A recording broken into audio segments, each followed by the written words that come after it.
Bien, les scientifiques, les océanographes en particulier, notent que le courant océanique qui parcourt l'océan Atlantique Nord, que l'on appelle le Gulf Stream, s'est affaibli de 15% depuis les années 50. Et ce n'est pas rien.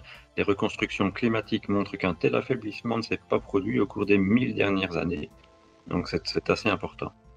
En raison du changement climatique, il est également possible qu'une fois un certain seuil dépassé, le Gulf Stream puisse disparaître complètement.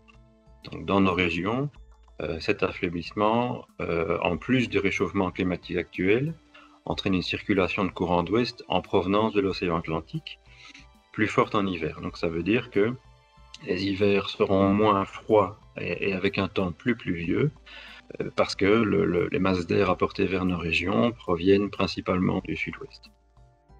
En conséquence, sur nos régions, nous nous attendons à ce que l'effet de la stagnation possible du Gulf Stream soit presque compensé par ces masses d'air marin plus doux et humides en hiver, et en été par des zones de haute pression qui bloquent la voie aux dépressions en provenance de l'océan, de sorte que l'air océanique, alors relativement frais, ne puisse plus circuler au-dessus de notre continent. Et ceci augmente donc le risque de vagues de chaleur et de sécheresse estivale. Pour résumer, l'arrêt du Gulf Stream peut provoquer un climat maritime plus fort en hiver et un climat continental plus marqué en été en Belgique. Et donc le véritable refroidissement dû à l'arrêt du Gulf Stream se produirait plutôt dans l'extrême nord de la planète.